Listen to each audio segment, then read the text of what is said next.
нийтдээ харилцах хэлцээс бэлтгэдэг улсын хурлын гишүүнтэй ярилцах цаг нэвтрүүлгийн шинэ дугаар эхлэж байна.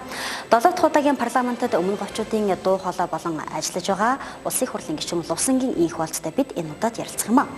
Тэрээр олон жил дарагдсан нүүрсний хулгайн асуудлыг олон нийтэд нээлттэй зарлаж, усны хомсдолд анхаарлаа хандуулан ажиллаж байгаа гишүүдийн нэг юм. Байгалийн баялагийг бол одоо цөөхөн биш олуулан одоо хүртэгдэх болцоог болгоно гэж өглөөл гэж ингэж харж байна. Цэнгэг усаа авч үлдэхгүй бол уулуурхаа үйлдвэрлэлийн зорилтоор өнөөдөр ашиглаад байгаа. Энэ удаагийн парламентээр энэ олон жил 20 жил одоо бүгшиж явсан асуудлуудыг л шийдэх болцоо нь бүрдсэн. Дараа нь энэ Монгол улсын хилгайлаар өчнөн одоо 100 тонны даацтай машинуудаар хулгай гарна гэдэг ойлголт байхгүй болгон Монгол улсын эдийн засгт өргөждөг.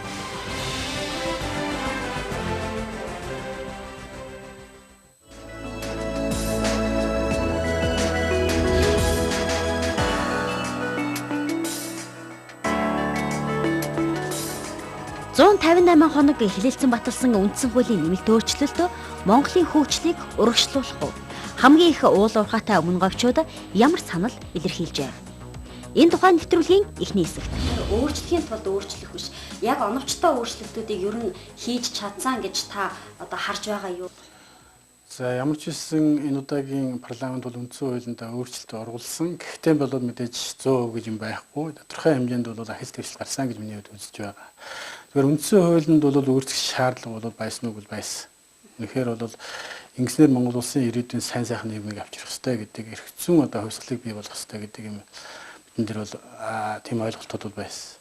Тэр яагаад ийм ойлголтууд байсангүй л энэ удаагийн парламентод нэг 40 гаруй шинэ гишүүд орж ирсэн. Тэгээд нэг 10-аад гишүүн бол санаа бодлоо нийлүүлээд ер нь энэ Монгол улсын өнгөрсөн 25 жилийн хугацаанд шинэ үндсэн хууль батлагдсанаас хойш одоо Монголын хөгжил одоо ямар төвшөнд явна олон улсын төвшин тий. Иргэдийн амьдрал юу ямар хувь байна уу? Боловсрол нь ямар байна уу? Эрүүл мэнд нь ямар хувь байна уу гэдэг олон талаас нь бид нар бас судалж ярьж үзэж байсан. Энэ яах гэж үгэл энэ ирээдүйн 25 жилд ямар нийгэм үлдээх вэ гэдгийн тулд бид бас нэг дүгнэлт гаргах хэрэгтэй шүү дээ. Цааш өөрсдийнхээ ажил зорилтуудаа тодорхойлох хэрэгтэй байсан. Энэ ч үүднээс бид бас санаа болоо нэгтгэж жоод цаашдаа парламент улс төрийн намуудад ч гэсэн өөрчлөлт оруулах хэрэгтэй байна гэж мэд үзэж байсан. Энэ утгаараа Монгол Ардын намд дэвшилтэд холбоогч хүртэл 7-8 улаан байгуулад ингэж ажиллаж ирсэн. Тэгээ энэ судалгааны дүнд бол 3 чиглэлээр бол одоо ер нь дүгнэлт гарсан. За нэгдүгээр мэдээж энэ шудраг ёс гэж байхгүй болсон. Одоо айлангаа хуулийн нэлтийн байгууллага хариуцлагын тогтолцоо хаана байхгүй болсон. За энэ байгалийн баялагын одоо тэгш байралт биш цөөхөн эдэн гэрүүлд ингээд хуваарлагдчихсан. Ингэснээсээ бол одоо амьдралын ард түмний амьдрал одоо харилцан адилгүй болчихсон. Ийм одоо тийм учраас нийгэм бол маш их бухимдалтай байсан. Тийм учраас бид энэ үндсэн хуулинд өөрчлөлт оруулж ийж энэ өөрчлөлтүүдийг авчрах юм байна. Энэ цааш сайн сайхан нийгмийг авчрах юм байна гэж ингэж бас нэлээдгүй ярьж хөөцөлдөж энэ үндсэн хуулийг өөрчлөлт оруулахад нь бас нэг түлхэж зохицохын тулд зорж ажиллацгааж байсан. Энэ ч үүднээс энэ парламент байна үндсэн хуулинд зоригтой гар хүрч чадлаа. Хэрвээ энэ үндсэн хуулинд энэ удаагийн парламент гар хүрч чадаагүй бол магадгүй 30 жилээр Монгол улсын хөгжил хойшин татагдахыг үгүйсэхгүй байсан. Гишүүд бол нэлээдгүй санал санаачлалтай тойрог орон нутгаараа яваад үндсэн хуулийн одоо өөрчлөгдөж байгаа нөхцөлийг маш сайн танилцуулж, сурталчилж, санал бодлыг авсан. Яг өмнө говь аймаг одоо хамгийн олон уул уурхай, тэмээл лиценз ингэж байдаг. Энэ одоо иргэдийн хувьд яг байгалийн баялагтай холбоотой зүйл заалт дээр таныг уулзалт хийж байхад ямар саналуудыг хэлж байсан бэ? Тэр саналууд нь одоо ер нь энэ тусгалаа ер нь бас одоо багч гэсэн олж чадсан уу?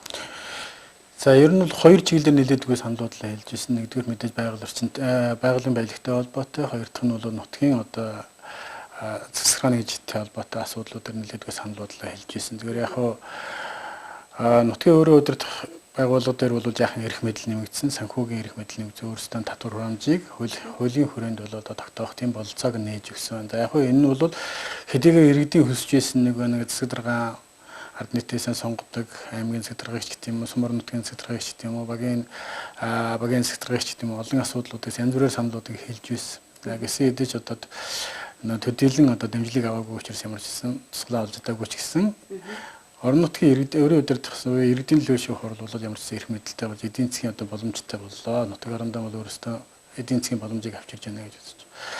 За байгалийн баялагын хувьд бол мэдээж хамгийн их ярьсан. Тэгээ би өөрөө ингээд их хурлын гишүүн болоод энэ 4 жилийн хугацаанд бол иргэдээс ирж санал төсөл бол маш их байсан.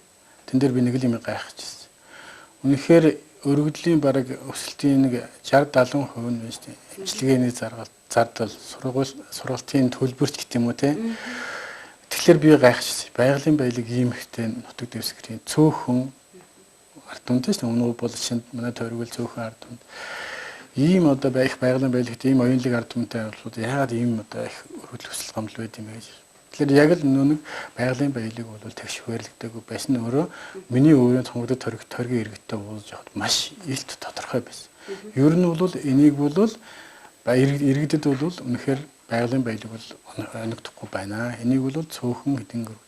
Тийм учраас энэ нь бохимдолтой байсан. Энийхэн талаар асуудлуудыг их тавьж ирсэн. Тийм учраас энэ асуудлууд бол энэ үндсэн хуулинд бол тодорхой хэмжээнд ороод одоо үүнийг дагаад нэг баялагын сангийн хууль ч юм бусад одоо салбар хуулиудаараа зохицуулагдаад тэгш хуваарлалтад очиод эдгээрийн бас нэг хүсэн хүлээж исэн өсөлтөнд биелж байгаа болов уу гэж ингэж бодож байна.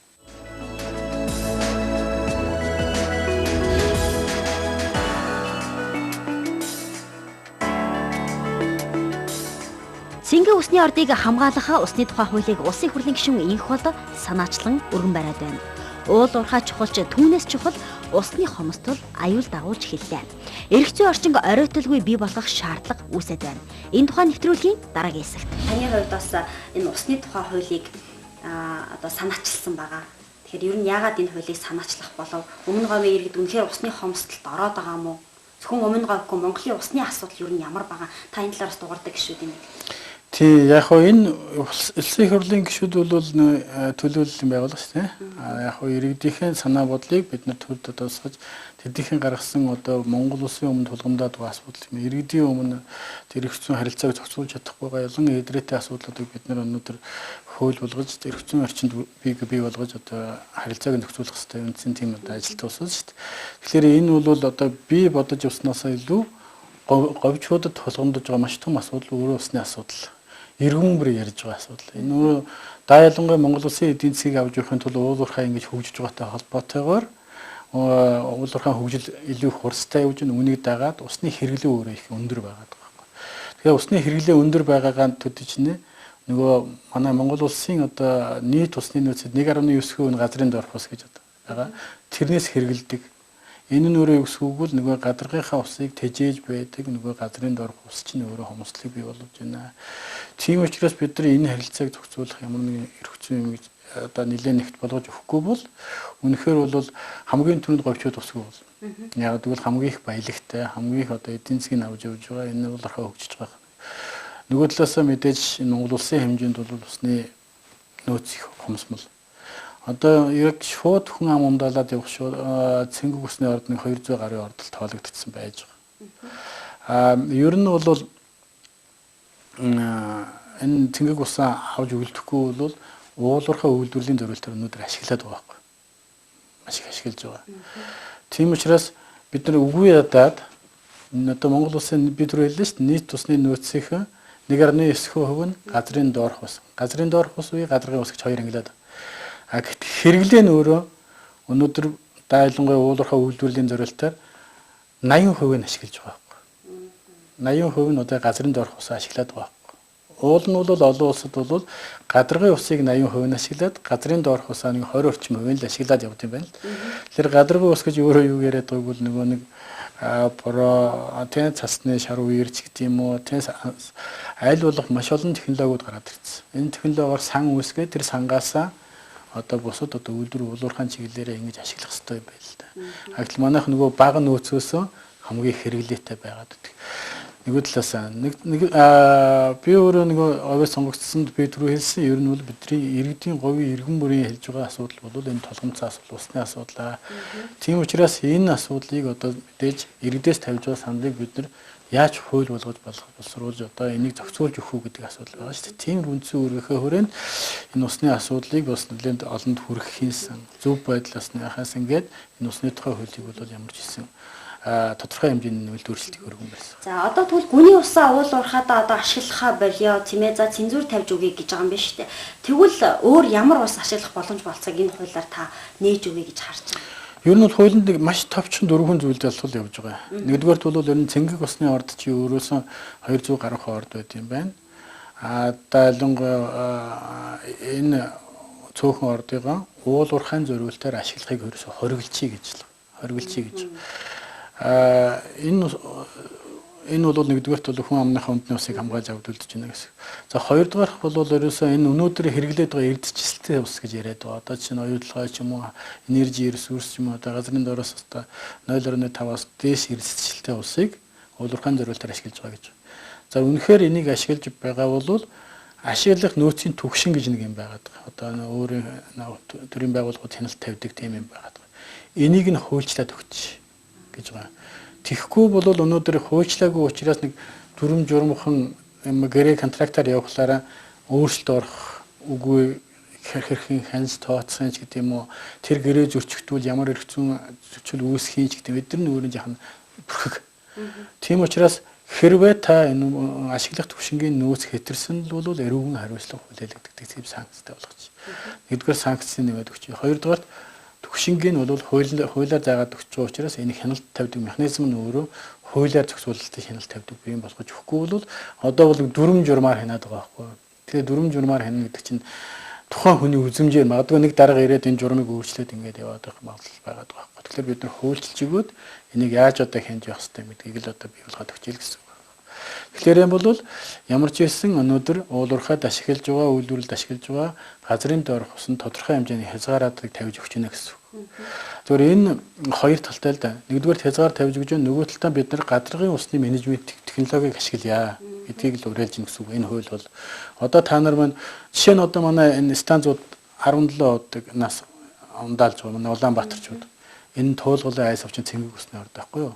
Тэгэхээр чинь иргэдтэй цуг станцууд ууж байгаа байхгүй юу? Тэгэхээр ингэж болохгүй. Энэ станц руу чи бид нар ягаад саарл усыг хэрэгж болдог. Жишээ нь Эрдэнэт сэлэнг мөрнийг ууж байгаа. Тийм үү? Сэлэнг мөр чинь цэнгэг усны орд. Гэтэл одоо бид нар ягаад тэр Эрдэнэт үйлдвэрийнхэнд шинэ технологи хэрэглээд өөр усыг хэрэглэж болохгүй гэж. Жишээ нь одоо их өмнө өөрөө их яригдж байгаа. Эрдэнэс 5 толгойг бол балга усны улаан нуурыг ашиглая гэсэн засгийн газрын 2011 оны 237 дугаар тогтоол байдаг л байгаа. Тэр чинь өөрөө өмнө говьчуудын ганц цэнгэг усны орд л байхгүй. Тийм учраас энэ цэнгэг усныхаа ордыг бид нар уулзах зорилгоор ашиглахыг бол бүрэн хориглож өгөх нь зүйтэй.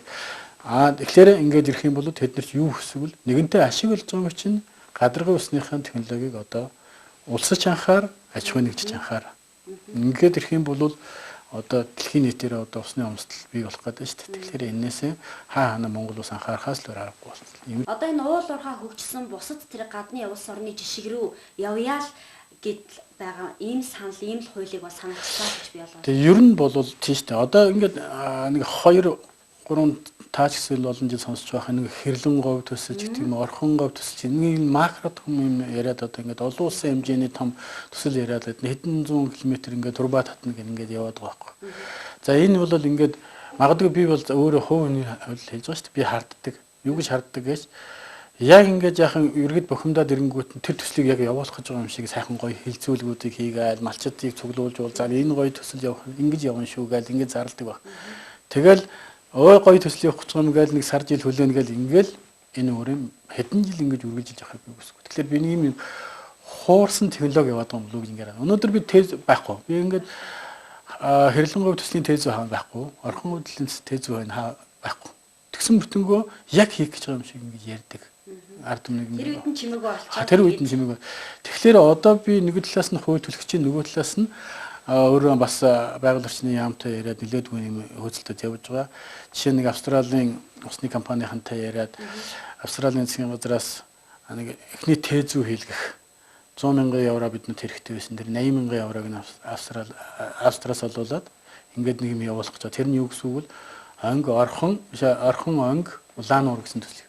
Энд тэгж 8-900 км турба татахгүй. Энд бол нэг 50-аад төсрөл 50 км турба татаад байгалаар нь өнгийг урсгаал, улаан нуурт цутгаал, тэндээс нэг 200 км компаниуд өөрсдөө турбагаа татаал аавг л. Энэ бол маш бага хугацаанд говьд маш их хэрэгтэй. Нөгөө улаан наманд орсон улаан нуур байнгустай байна. Онг бол 200-300 км-ээр 2-3 аймаг дамжиж урсна. Энд чи өөрөө юу гэсэн үг чигшлийг бий болгоно.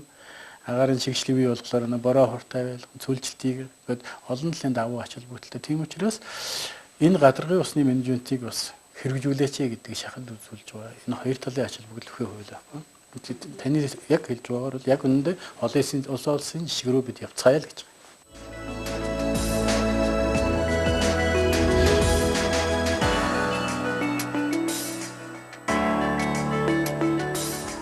Их бол гишүүн Монголын ард түмний өмчөөс нүүрсний хулгай удаа дараа гарч их хэмжээний нүүрс хил дагуулсан асуудлыг олон нийтэд ил болгон мэдээлсэн юм. Энэ дагуу ерөнхий сайд үүрэг болон ажлын хэсэг байгуулж газар дээр нь очиж ажилласан юм. Эрдэнэтийн 49% дээр та ажлын хэсэгт ороод ингээд шалгаад явсан. Бас одоо 51% дээр нэр бүхий гишүүдтэй хамт тийм ээ одоо асуулга энэ төр тавиад явж исэн. Ер нь та бүгдийн энэ хийсэн ажлын үр дүн тийм ээ ер нь одоо та бүхэн эргээд ингээд харахад хэрхэн ер нь бас үнэлжтэй өгнжих юм бэ? За Эрдэнэтийг шалгах ажлын хэсэгт бол мэдээж дөнгөж гишүүн болоод орж ирсэн. Тэгээд ашир туршлагатай нэмдэрч гишүүнтэй тийм арднаас тэр манай ахлаад 7 гишүүн оролцсон болоод ажлын хэсэгт яг төлхөө ажилласан нь бол арднаас гишүүн нэмдэрж байгаа бид хэдэлтэй нэлээд төлхөө анхаарч ажилласан. Тэгээд би өөрөө яхан эдийн засгийн ойлголттой учраас нэлээд анхаарч олон эдрээтэй асуудлуудыг яг шалгалтын явцад бол нэлээд гарч ирсэн л тийм. Тэгэхээр яг тухайн үед бол байнгын орноос бол зөв ажлын хэсэг гарч зөв дүгнэлтээ гаргаж их хурд оруулсан болов уу гэж ингэж харж байгаа шүү дээ. Тэгэхээр яг өнөөдрийн өнцгөөс харахад бол Эрдэнэтийг шалгасан 49 асуудал буюу үр дүнгээр нь харах юм бол Эрдэнэт өнөөдөр 100% төрийн мэдэл байна. 100% төрийн мэдэл байгаагаар ашиг орлого нэмэгдлээ гэж ингэж харж байгаа. Өнгөрсөн 18 онд бол 168 тэрбум төгрөгийн татврын орлого төлж байсан бол энэ жил бол 937 тэрбум төгрөгийн татврын орлого төллөө. Ингээ харахаар 5 дахин одоо ямар ч гэсэн орлого босч байна. Тэгэхээр Эрдэнэтийг бол зөвхөн 49-ийг одоо худалдаж авах толботой орлого зарлагын асуудал биш. Тэрийг дагсан маш олон одоо хууль бус янз бүрийн одоо шахааны бизнес гэх юм уу те босод янз бүрийн нэрлсэн янз бүрийн юмуд байсан. Тэр энэ улс төрлөнд тогтоож энэ одоо хяналтанд авснараа бол ямар ч хэсэн улсын үйлдвэрийн газрууд бол ашигтай ажилт юм байна гэдгийг бол тод жишээ болсон гэж ингэж харж байгаа. Тэгэхээр 51-тэй холбоотой асуудал бол 5 гишүүнийхээ хамт энэ бол 51%-ийг одоо гадаадын банкнд алдаж байна гэж ярьж ирсэн. Тэгээ энэтэй холбоотой бас олон нийтэд мэдээллийг ил тод болгоё. Бас гишүүдийнхээ мэдээлэл гишүүдтэй бас тодорхой нэгдсэн ойлголттой болцгоо цааш яаж арга хэмжээ авах уу гэдэг талаас Монгол Улсын засгийн газраас асуулт тавьж ирсэн. Тэгээ энийхээ хүрээнд бол тодорхой хэмжээний ойлголтуудыг авч Монгол Улсын засгийн газар одоо бол энэ засгийн газар бол нэлээдгүй сайн араас нь хөөцөлдөж ингэж ажиллаж байна гэж ингэж харж байгаа. Одоо бол хариуцлага авах төсүүд нь хөлтийн байгууллага шилжсэн байх. Зүгээр Эрдэнэт бол өөрөө одоо хэвээ цааш бол ингэж ашиг орлогыг явууч болцоо байгаа. Гол нь одоо харин 100% төрдөө явуулах уу иргэдтэй авчлах уу гэдэг асуудал бол дараагийн асуудал байна. За тэгэхээр та түрүүн бас хэлжсэн. Ер нь энэ удаагийн парламент бас шинэ гишүүд олонтой. За бас одоо Ахмад дунд залуу үе бас их хосолсон. Ер нь шинэ гишүүн олонтой байхын давуу тал нь ер нь гарч ийн үү юу гэж харж байна та? За ер нь бол давуу тал байсан болов уу гэж харсан. Тэгэхээр энэ удаагийн парламент дээр ягаад би давуу тал байна вэ гэвэл тухайн одоо олон шинэ гишүүд орж ирсэн. Өөрсдөд нь ямар нэгэн тийм нэг одоо айж чих өмнө одоо оролцож байсан ч гэдэг юм уу те өмнөх парламентийн хийсэн алдаатай асуудлуудыг нүүн дарагдуулж явсан ч гэдэг юм уу янз бүрийн тийм юм дээр эвлэрч явсан ч гэдэг юм чимээгүй явсан гишүүд дараа нь ороод ирэх юм олон ороод ирэх юм бол энэ асуудал үргэлж илэрхгүй л гэсэн үг шүү дээ. Тухайн цаг үеийн юмыг мэдэхгүй шин дутам учраас одоо ер нь бол нийгэмд одоо бухимдуулаад байгаа ийм асуудлууд байгаа юм байна. Энийг ер нь одоо олон нийтэд болгож гаргаж ирж ярьж хөөрж явах хэрэгтэй. Энийг шийдвэрлэх хэрэгтэй. Энийг одоо хуулийн дагуу явуулах хэрэгтэй гэх юм. Энэ зүгээс нь өнцгөөс нь илүүдгүй хандсан тийм давуу тал бий болсон болов уу гэж харж байгаа шүү дээ. Шинэ гишүүдийн олон гарч ирсэн хэрэг. Гэхдээ яг хуу ер нь бол дараагийн парламентыг дандаа шинэ гишүүдээр ингээд яагаад гэсэн үг биш л дээ. Ер нь бол энэ удаагийн парламентаар энэ олон жил 20 жил одоо бүгшиж явсан асуудлуудыг л шийдэх тийм болцоо нь бүрдсэн болов уу гэж харж байна. За яг та энэ олон жил нуун дарагдуулаад байсан энэ асуудлаар шинэ гишүүд бас шинэ соргогоор өөр нүдээр харж өөр өнцгөр харж дуурч тийм ээ ингэснээрээ асуудууд бол ил болж байна. Үүний нэг нь бол энэ нүүрсний хулгай болов уу? Та яг нүүрсний хулгайн асуудлыг олонний анхааралд бол нэлээдгүй оруулж ирсэн шүү дээ. Одоо маш олон тооны хэмжээний нүүрснүүд хилд аваад байна тийм ээ. Тэр энэ асуудал юу болсон бэ? За мөн одоо сануулад иргэд бас одоо бас марцсан байж магадгүй тийм ээ. Сануулхад ямар нүүрсний хулгаанууд гарсан тооч мэдээлэл өгөөч. Ерөнхийдөө яг тэр олон том асуудлуудаас л ер нь бол Монгол Улсын эдийн засаг яагаад хямраад байгаа гэдгээс л бид нар улбаалах хэрэгтэй юм л дээ. Тэгээ Монгол Улсын эдийн засагт хямруулсан энэ нөхцөл байдлуудыг дүн шинжилгээ зүтгэхэд бол их одоо эдийн засгийн үр өгөөжөө гэдэг юмнууд дээр асуудал хууль зөрчсөн олон үйлдэл бий болжээ. Бид нэр түрүү дурдаад түрүү эрдэнэтийн үйлдвэрч гэдэг юм уу, одоо үн тогтворжуулагч гэдэг юм уу, одоо янз бүрийн сангуудын асуудал гэдэг юм уу, одоо нөгөө саяын тэр таны асууж байгаа нүүрсний олгойтой холбоотой асуудал. Энэ өөрөө яг нүүрсний экспорттой холбоотой.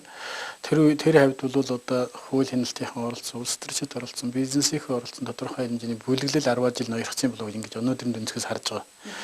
Ягаад гэвэл 2010-аас 11 онд одоо нийтдээ нэг 60 гаруй тэрбум төгрөгийн 379 мянган тонн нүүрс татваргүйгээр хил гайлаар хоосон гэж бүртгүүлээд 3758 машин гарсан гэдэг бүх шатны одоо хяналтын байгууллага тогтоочод байгаа юмыг хүн хэлцэх хугацаа дууссан гэдэг үндслээр өнөөдөр хүртэл одоо асуудал шийдвэрлэгдэхгүй ингээл хохироо явж 60 70 тэрбум төгрөгөөр хохироод явж шít.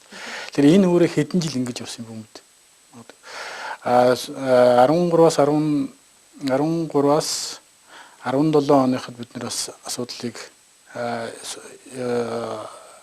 шалгуулж үзсэн л дээ. Энэ нөр яагаад гэвэл тухайн цаг үед бол одоо Эрдэнэс тавталгын нутаг дэвсгэртэй лицензтэй талбайгаас 268 мянган тонн нүүрсийг орон нутгийн тавталгаа давж олборлжээ гэдэг гэрээ хийснээс болсон. Тэгээ яг би гэрээ хийснээс болсон гэж яагаад онцолж хэлж байгаа вэ? Гэрээ өөрөө хүчин төгөлөө бос гэж үздэг. Хин авсан нь өөрөө тодорхойгүй байхад хин аж ахуй нэгж хүлээн зөвшөөрсөн. Яагаад бол хуулиа төрийн оролцоотой аж ахуй нэгж байхгүй. Нэг нь бол улсын, нөгөөх нь орон нутгийн өмчийн оролцоотой. Тэгэхээр аль нэгэн улсын өмчөөр хариуцлага хүлээлгэж хэн нэгэн зурчуулагч хулгайч тэндээс одоо ямар нэгэн ял зэмгүүгээр ямар нэгэн төлбөр төлөхгүйгээр алга болох гэж байна гэдэг асуудал байна л гэж би гаргаж ирж тавьсан ухаантай. Энэ өөрөө хоёр талын ашиг бүтлээ. Нэгдүгээрт бол Монголын ард түмний 3 сая иргэний өмчлөлтийг Эрдэнэс тавталгын өмчүүл алга болж болохгүй. За хоёр дахь нь бол би өөрөө тухайн тойргоос сонгогдсон гишүүн Өмнөгүй аймгийн ард түмэн 51% эзэмшдэг. Орон нутгийн таван толгой бол ямар нэгэн одоо этгээдийн өмнөөс төлбөр төлж болохгүй. Энэ нь бол ингэж төлбөр төлснөөрөө тэр орон нутгийг бол орон нутгийн таван толгой өнөөдөр хулгайч нэр зүүн тийм үү? Ашиг алдагдал нь буурна. Өмнөгүй ард түмний одоо очдөг өгөөж нь буурна гэсэн. Тэгэхээр ийм байлгахын тулд энийг бол олон нийтэд гаргаж тавьж жинхэнэ одоо бодит одоо этгээдийг олоо тэр хулгай хийсэн байна уу ямар л өөрөөр авсан байна те тэр этгээдийг олоо гэдгийг бол олон нийтэд гаргаад тавьсан. Тэгээ яг энэс дараа бол Монгол Улсын засгийн газраас ажлын хэсэг гарч ажиллаад 268-72 мянгаар нэмэгдэж 340 мянган тонн нүүрс бол Эрдэнэс тавталгын тусгай зөвшөөрлөлтөд талбайгаас алдагдсан бодит байна.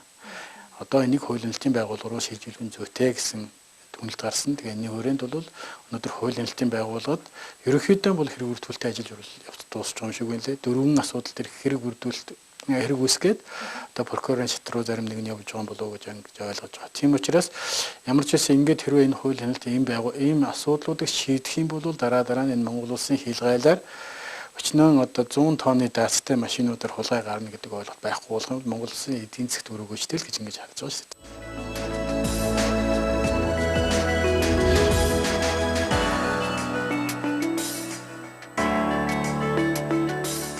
Өмнө говийн гишүүн учраас энийг асуухгүй өнгөрч бол болохгүй байх. Энэ удаагийн парламентод сая оны өмнө 12 сард баталсан тийм ээ. Монгол улсын эрх ашигыг хангуулах, оюутлогын ашиглалтанд хангуулах ийм тогтоолын төсөл баталлаа. Тэгэхээр үүний ач холбогдол юу н гарах болов? За одоо ер нь юу яг зүй нь бол энд юу засаж сайжруулах хэрэгтэй юм бэ? Та бас энэ дээр ямар бодолтой байна? Та яг энэ парламентын бас нэг давуу талыг хэллээ л. Үнэхээр энэ удаагийн парламентд бол энэ улс дэлхийд одоо нэлээд яригдж байгаа томоохон төсөлчтэй энэ оюутлага. Энийг бол одоо яг оюутлагын хөрөнгөөр бол энэ ашиглалтыг Монгол улсад бол ашигтай байхаар одоо энэ цааш их хурлаас тогтоол гаргаж цааш гэрээг одоо шинжилгээ өөрчлөлт батлах асуудлыг засгийн газар чиглэл өгсөн байгаа шүү дээ. Тэгэхээр энэний хүрээнд мэдээж одоо өмнө хийгдсэн гэрээ сайтаж мотож анх одоо Баярын засгийн газрын үед хийгдсэн гэрээ, хөрөнгө оруулалтын гэрээ, дараа нь Дубайн гэрээ гэдэг бүгд л ямар нэгэн асуудал дагуулж байна. Гэхдээ энэ бол хууль хяналтын байгууллага эцлэн одоо буруутай байсан эсэх асуудал бол явах байх. Тэгвэл ямар ч байсан миний хувьд бол Дубайн гэрээг бол ямар нэгэн байдлаар ашиггүй гэрээ байсан гэдэг өнцгөөс нь л хардаг. Яагаад гэвэл энэ үүднээсээ бид нар одоо улсын хурлд оюутлогын хөрөнгө оруулалтын гэрээг бол Монгол улсад ашигтай байлгах лобби бүлгийг бид нар байгуулж ингэж ажиллаж байгаа шүү дээ одоо парламентод. Тэгэхээр энэ өөрөө энэ лобби бүлэг өөрөө яах вэ гэвэл одоо засгийн газраас оруулж ирэх гэж байгаа хөрөнгө оруулалтын гэрээн дээр бид нар өөрсдийн саналыг тосгож өгнө. Яаж одоо Монгол улсад ашигтай байх, өөрийгөө зөөгч байх гэдэг дээр гарлаа хандуул. Тэгэхээр ямар нэгэн асуудал байгаа гэдэгт бид нар хүлээн зөвшөөрж байсан учраас энийг засах гэж байна гэдэг чинь өөрөөгөө ч муу байсан гэдэг ойлголт байгаа. Яагаад гэвэл 34% бид нар хизээч одоо магадгүй ашиг авах, ногдол ашиг авах болцоо нь улам хойшлогдож байсан. Байнгын одоо орж ирж байгаа бүтээгдэхүүн импортлж байгаа өөрсдийнхөө одоо тоног төхөөрөмжийн зардалыг байнга өсгөдөг. Ингэж яж өөрсдийнхөө нэг ашиг аллаан бууруулдаг энэ технологи бол байсан. Тийм учраас зүгээр өмнөгөө сонгоцсон гишүүн гэхээс илүү одоо Монгол Улсын эрхлэн гишүүний хувьд бол байр суурин дээр бол энэ Дубайн гэрээ гэдэг бид нар Монгол улсад ашигтай болох гэрээ рүү шилжүүлэх хэрэгтэй гэдэг байна. Тэр өмнө тойргоос сонгогдсон гишүүн буюу манай аймагт үйл ажиллагаа явуулдаг гэдэг үгнээс хэд хэдэн саналыг бол одоо ажлын хэсгийн ахлагчид бол хөргүүлчихсэн байгаа. Жишээ нь одоо хөрөнгө оруулалтын гэрээний 4 дээр байдаг. Тухайн үеийн баярын засгийн газрын үед байгуулсан гэрээний 4-р зүйл дээр байдаг баг. Өмнгийн говийн бүсийн хөгжлийн зөвлөл гэж нэртэй тийм зөвлөл. Тэр зөвлөл үйл ажиллагаа явуулсан бол өнөөдөр Хамбогд хот болсон байх хэрэгтэй байсан. Цогц зээл станц баригдсан байх хэрэгтэй байсан. Нөгөө хамтлагын станц баригдсан. Дэд үтцүүд хангалттай баригдсан байх хэрэгтэй байсан. Олон асуудлуудад шийдсэн байх хэрэгтэй байтал бүсийн хөгжлийн зөвлөл гэдэг нэр байснаас нэршлээсээ болоод тэнийг далимдуулаад өнөөдөр хүртэл ямар нэгэн үйл ажиллагаа явуулаагүй. Тийм учраас тэрүүн дээр чинь би өөрчлөлт оруулахын тулд өмнөгөө аймгийн хөгжлийн зөвлөл гэж нэрийг оруулж байгаа. Саналаа оруулж. Жишээ нь одоо бодиттой болох гэж шүү дээ. Нэг юмрууд тэгвэл одоо бид нар чинь очихлаараа үгүй манайх ямар дорн говт юм их юм уу? Говь сүмбэр юм их юм уу? Дунд говь юм их юм уу гэдэг ийм асуудлууд ярьж эхэлдэг. Гэвтэл ингэснээр өнөөдөр тэрийг хэрэгжүүлэхгүй байх боломжууд нь тэднэрт гарч ирсэн байгаа. Тэгэхээр одоо нэртээр нь өөрчлөлт оруулнаа. Мэдээж усны асуудал бид нар дэндүү ярьж байгаа. Говийн ус одоо хамгийн их ус хэрэгжилж байгаа. Одоо секундэд бараг 910 м/сек одоо ус хэрэгжилж байгаа. Тэгэхээр энэ устай холбоотой асуудал газрын дорны усны хэрэглийг ерөөсөө хязгаарлалт тавьж байна. 2025 он гэхэд бол гадаргын усны технологиг хэрэгжүүлж эхлэе гэдэг заалтыг ерөөсөн графикт нь оруулж өгье. Мэдээж одоо Монгол Улсын олон сайхан залуу гэрүүлүүд тэнд ажиллаж байна. Олон залуучууд ажиллаж байна. Энийг рострын хувьд бол энэ цөөхөн олон хоног ажил цөөхөн хоног амардаг энэ ростроос болоод гэр бүлийн асуудал гэдэг энэ хүмүүсийн амжилттай холбоотой асуудлууд өндөр байгаа учраас рострыг 14 болгоч гэдэг юм уу те. Гэх мэтлэн одоо яг иргэдэд тэнд ажиллаж байгаа ажилчдын эрх шгийг хамгаалсан гэх мэтлэн заалтууд бол тодорхой хэмжээнд саналаа өргүүлж байна.